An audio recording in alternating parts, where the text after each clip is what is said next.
salita ako ng salita hindi naman pala naka-on. Okay, mga kababayan, magandang gabi po muli. At pag-usapan po natin ngayon itong nangyaring pambabastos kay Martin Romualdez ng mga supporters ni Sara dyan sa Japan. Mga siguro ito, mga OFW dyan sa Japan. Kasi nandyan nga po si Pangulong Marcos at as always, kasama si House Speaker, na ito pong pagsama-sama ni House Speaker, ni Martin Romualdez dyan sa mga foreign trips ng Pangulo, ay kinaiinisan po ito ng ilan, lalo na yung mga DDS. Kasi ano naman daw ba ang purpose? Bakit parating kasama yun? Ang trabaho niya nasa Kongreso. Bakit siguro dapat medyo bawas-bawasan yung pagbubuntot kasi may maraming nakakapansin. In the first place, ang trabaho naman talaga ni Martin sa Kongreso. Pero syempre, wala naman sigurong batas na nagbabawal dyan, kaya yan, laging kasama. Kasi nga, under training. Opo. Sa totoo lang, tinitrain kasi yan na maging susunod na Pangulo. Kaya nga pinag-iinitan ng mga Duterte. Kasi obvious naman Ngayon, so ito pong pag-usapan natin, itong pambabastos, na yun nga, may sumalubong na isang Pilipino na may daladalang little flag at nakipagkamay. Yung palang kamay, may lamang papel na may nakasulat na support Sara Duterte. Sobrang pangiinsulto po kay Martin.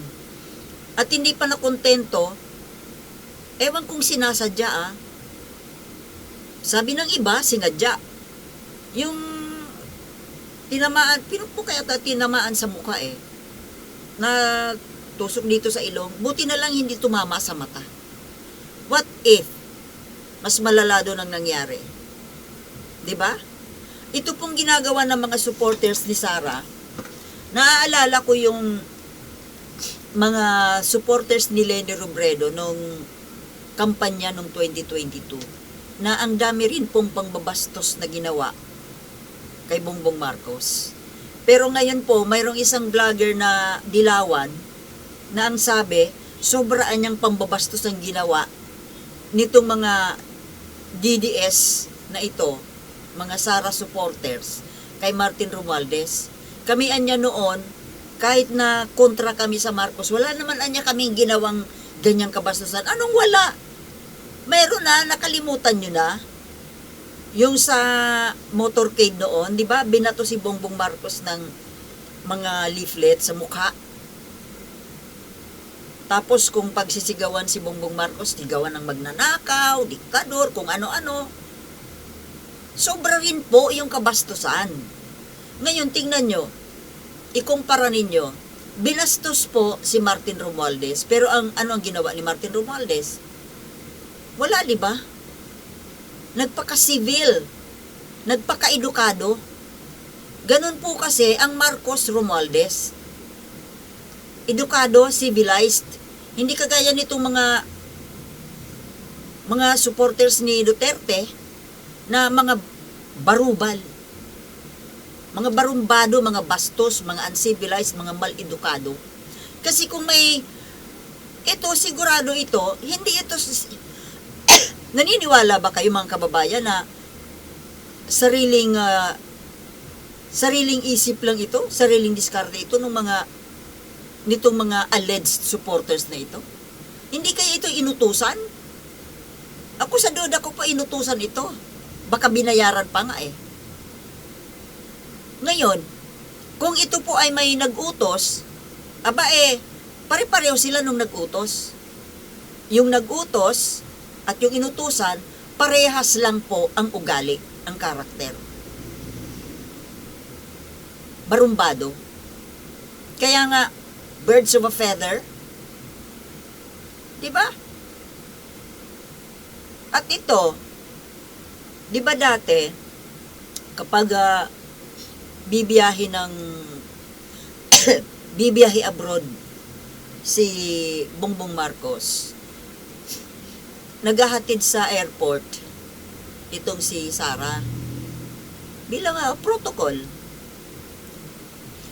Pero ngayon daw hindi naghatid.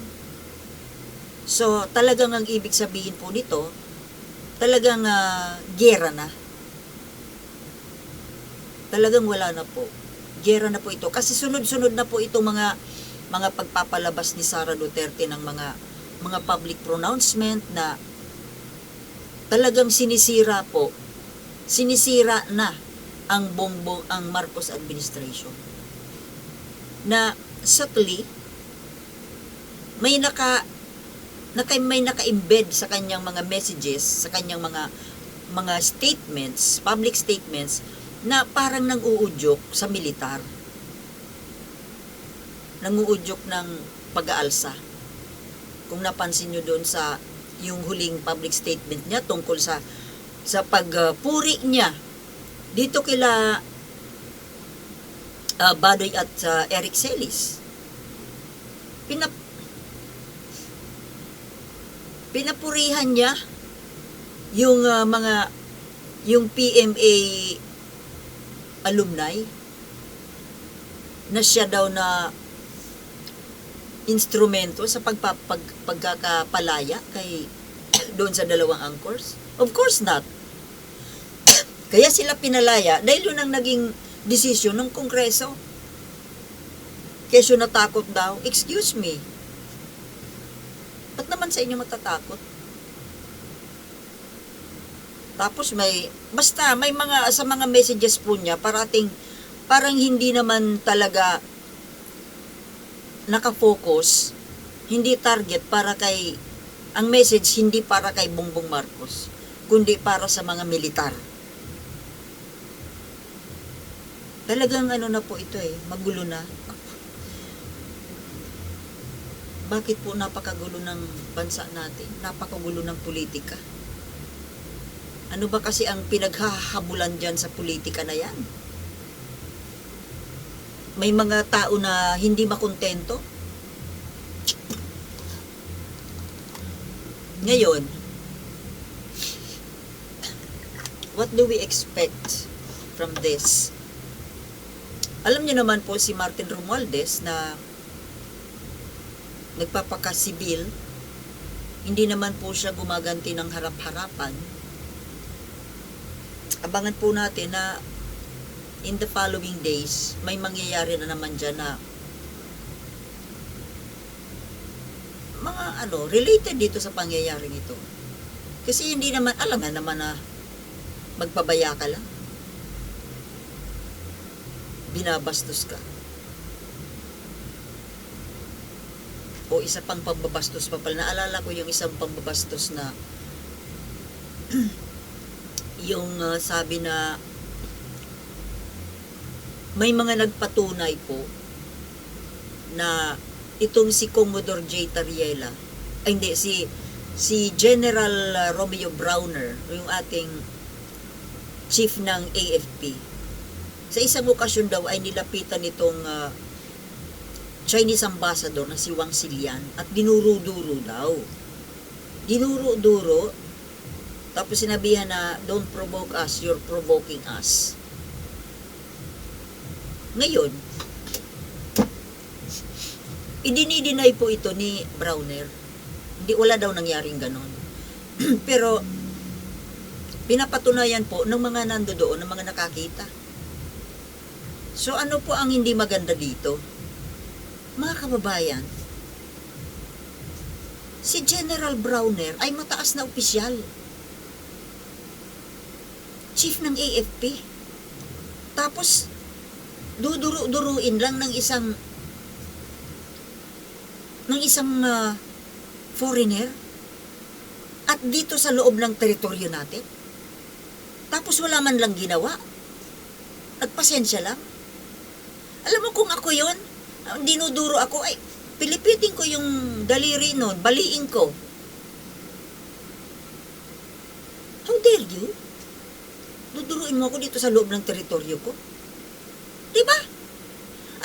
kababayan, kaya naman po tayo inaabuso, sa tingin ko lang ha, kaya tayo inaabuso ng ibang lahi, lalo na nitong China, kasi nakikita nila na ganon tayo.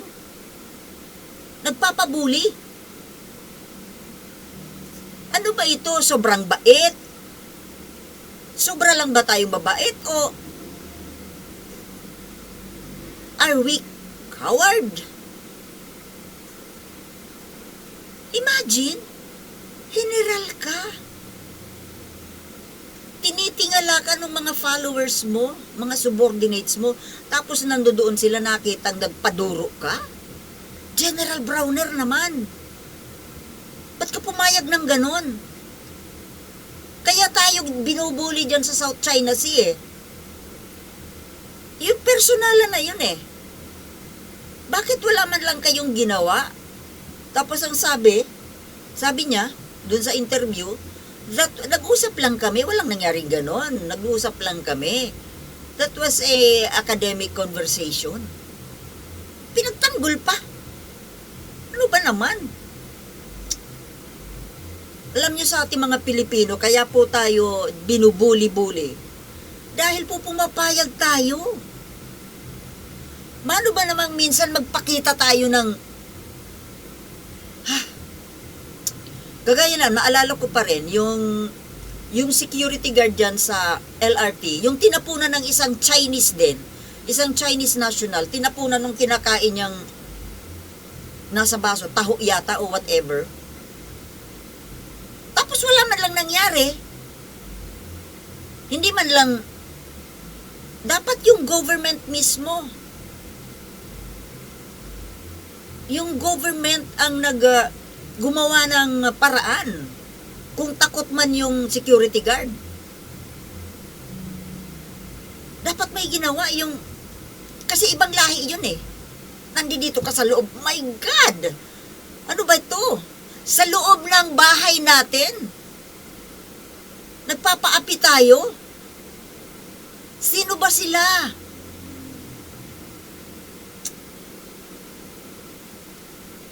Mga kababayan, at ito naman, actually, itong karakter din ni Bongbong Marcos, yung pagiging sobrang mabait na kahit binabastos na, ay wala lang. Hindi ko po gusto yun.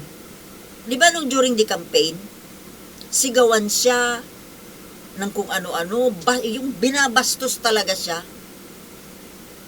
Wala lang. Kaya kita mo si Duterte. Kay Duterte mo kaya gawin yon? Kaya walang nang babastos kay Duterte.